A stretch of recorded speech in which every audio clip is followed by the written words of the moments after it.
Ambient desert sounds, distant bird calls, wind rustling through spinifex grass, the low hum of cicadas. Slowly, a deep, resonant musical score begins to build, blending didgeridoo tones with modern cinematic orchestration.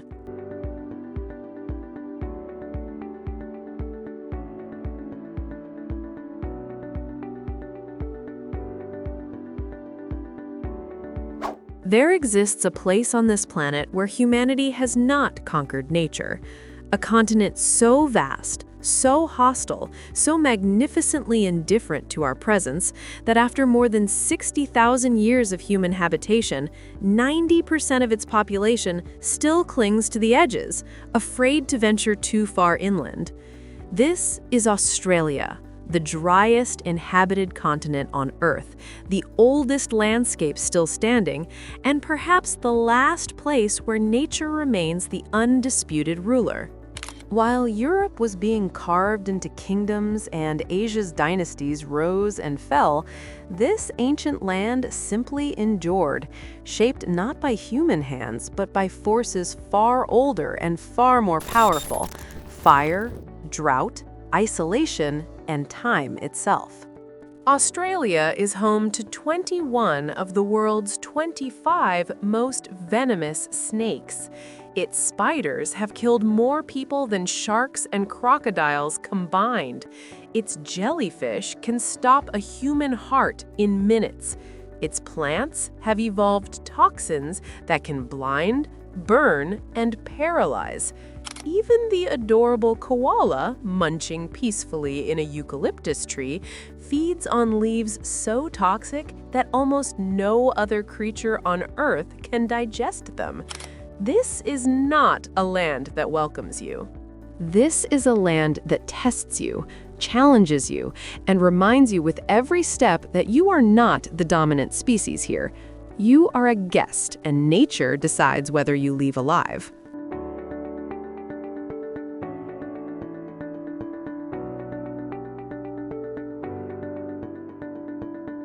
To understand why nature still rules Australia, we must go back, not decades or centuries, but millions of years, to a time when this continent was part of the supercontinent Gondwana. When Gondwana broke apart roughly 180 million years ago, Australia drifted away from Antarctica and began one of the most extraordinary journeys in geological history. It moved north, slowly, inexorably, carrying with it a cargo of ancient life forms that would evolve in complete isolation. No land bridges connected it to other continents. No migration routes allowed new species to arrive. Australia became a biological ark, drifting alone through deep time. But isolation came with a price. As Australia moved away from the Antarctic ice and into warmer latitudes, something catastrophic happened to its soil. Millions of years of weathering leached away almost all the nutrients. Unlike the volcanic soils of Indonesia or the river-fed plains of Asia, Australian soil became some of the poorest on Earth. Even today, across 70% of the continent, the topsoil contains less organic matter than the Sahara Desert. This is why Australia, despite being the size of the continental United States, can support so little agriculture. This is why its interior remains empty, hostile, unforgiving. The land itself refuses to yield.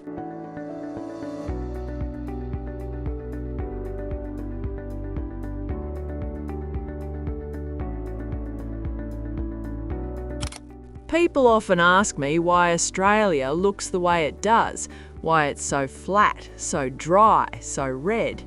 The answer is time. This continent is geologically exhausted. We don't have the young, nutrient-rich volcanic soils you find in places like New Zealand or Japan. We don't have the massive river systems that annually flood and replenish the land, like the Ganges or the Nile. What we have is ancient rock that has been weathered for hundreds of millions of years, leached of almost everything useful. When you walk in the outback, you're walking on some of the oldest exposed rock on the planet. It's beautiful, but it's also dead in many ways, and that's why nature here is so harsh. Everything that lives here has had to evolve strategies, not just to survive, but to thrive on almost nothing. The thorny devil, a creature that looks like it wandered out of a fantasy novel, can drink through its skin. Tiny channels between its scales collect morning dew and funnel it directly to its mouth. It never needs to find water. The water finds it.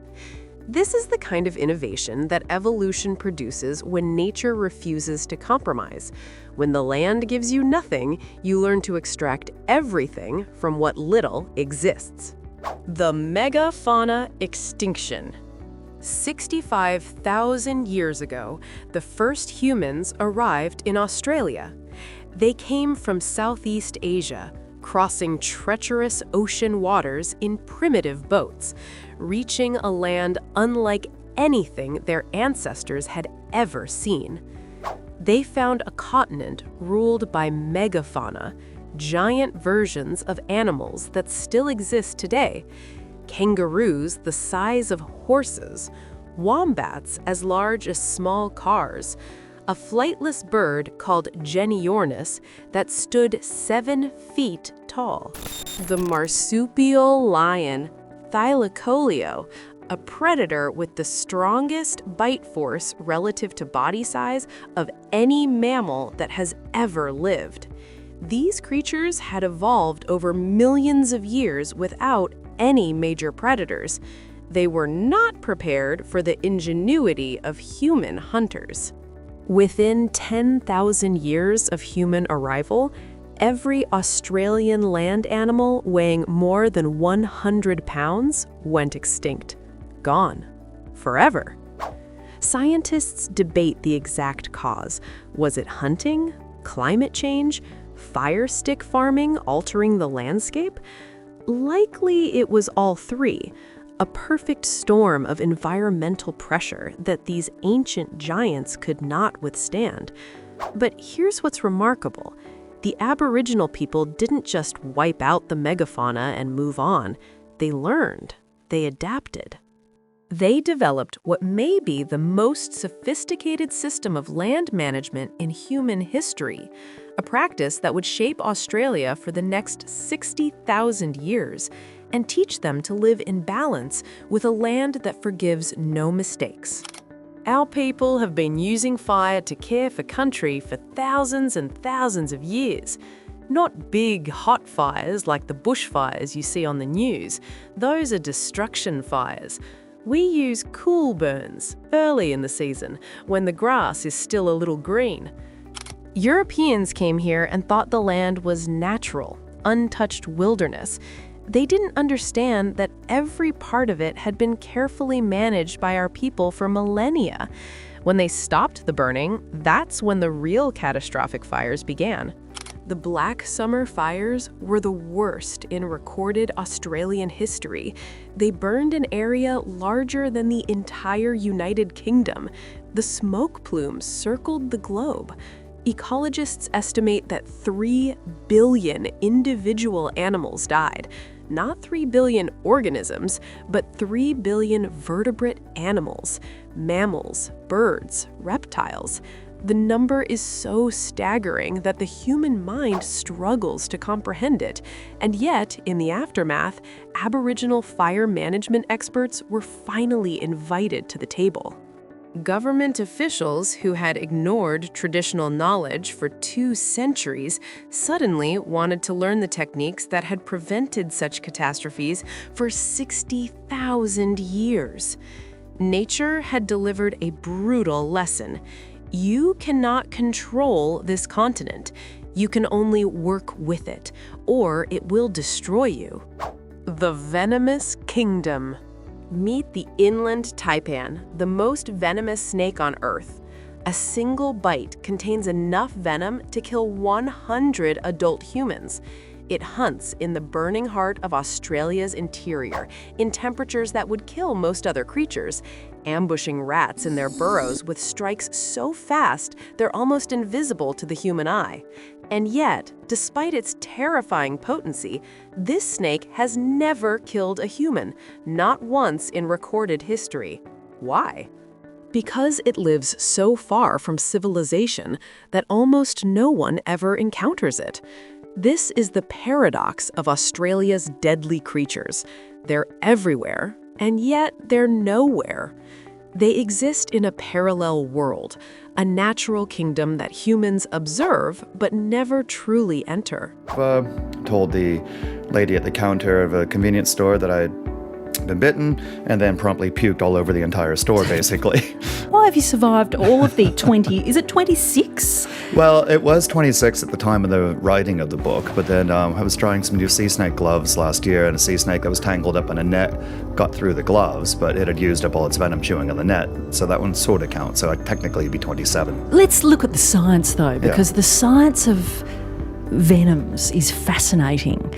And you were looking at some of the therapeutic possibilities of venom. What are some of those possibilities? Well, a good example is if you know of anybody who takes high blood pressure medication, odds are they're taking a class of compound related to the drug captopril, which is the founding member of this drug class. And that's a modified snake toxin. That was done in 1976. It remains today a $10 billion a year market, whose importance cannot be overstated. It has actually been one of the top 20 drugs of all time. But we can only develop those kinds of drugs if the animals are still around. These kinds of venomous creatures need to be looked at as a resource to be preserved.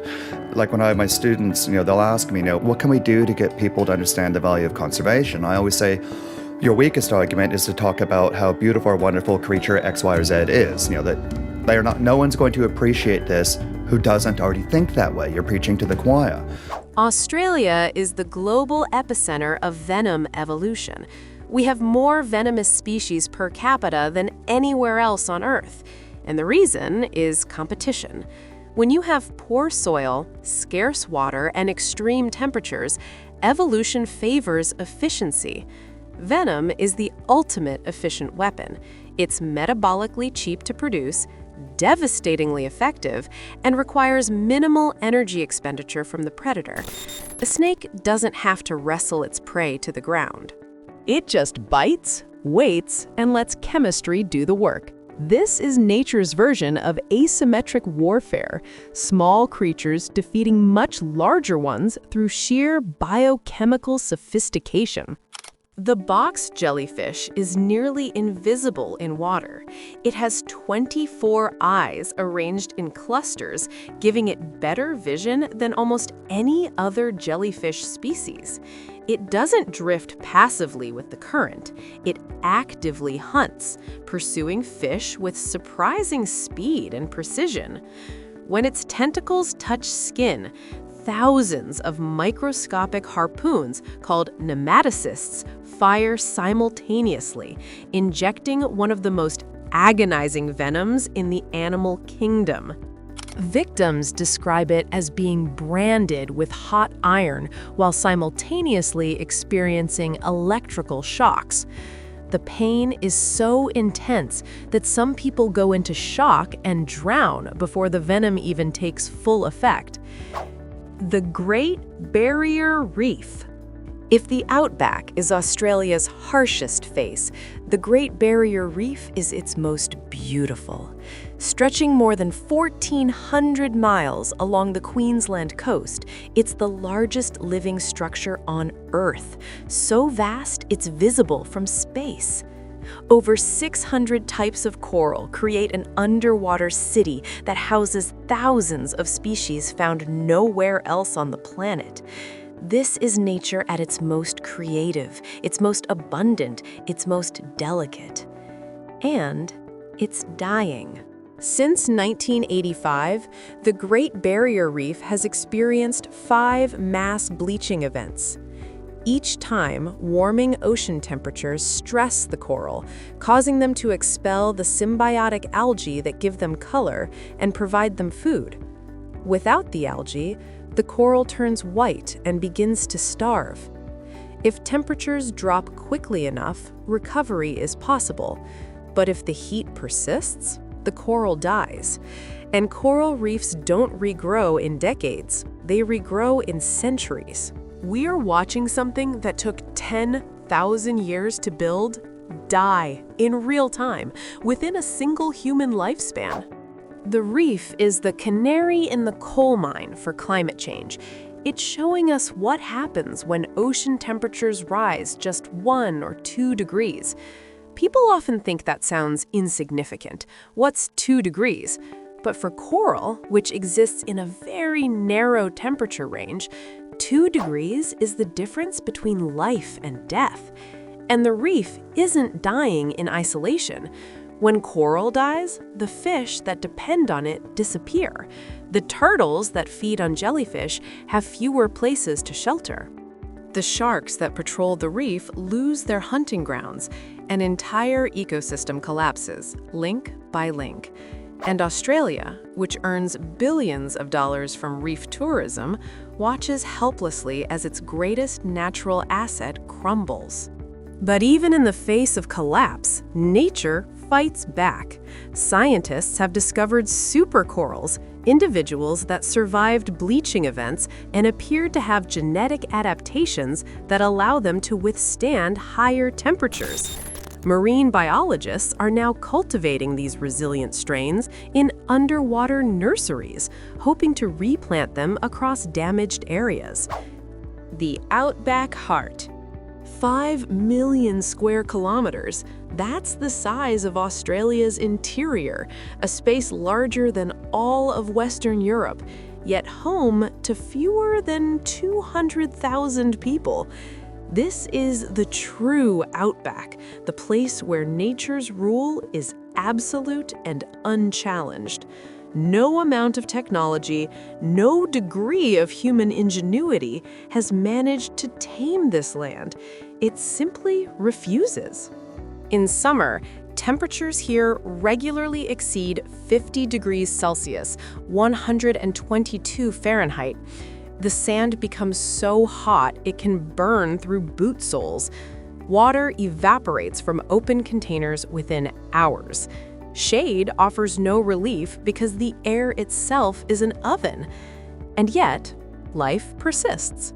Kangaroos rest in the meager shadow of small shrubs, conserving energy until twilight. Dingoes hunt at dawn and dusk, avoiding the killing heat of midday. Reptiles burrow deep underground, entering a state of torpor until the sun sets. This is survival at its most fundamental, not thriving, not conquering, but enduring. And then, perhaps once every decade, rain comes. Monsoon systems from the north push moisture deep into the interior. Clouds gather, thunder rolls across empty skies. And when the first drops fall, something miraculous happens. Seeds that have lain dormant for years suddenly germinate. Within 72 hours, the desert explodes into bloom. Wildflowers carpet the land in every direction. People from cities, they come out here and they think it's empty, dead, boring. They don't understand what they're looking at. This land is alive, but it operates on a timescale that humans aren't wired to perceive. A tree might grow 1 inch in 10 years. A river might flow once in a decade. But that doesn't mean nothing's happening. It just means nature here is patient. It's playing the long game. And us, we're just passing through. My family's been on this land for 4 generations, more than 100 years. The future of the wild. Australia stands at a crossroads. Climate change is intensifying droughts, making bushfires more frequent and more severe. Coastal development threatens fragile ecosystems. Invasive species, rabbits, foxes, feral cats, decimate native wildlife that evolved with no defenses against mammalian predators. The reef bleaches. The deserts expand. The forests burn. And yet, Australia remains one of the wildest places on Earth precisely because it has always been hostile to human domination. The land that refuses to yield may be our greatest teacher.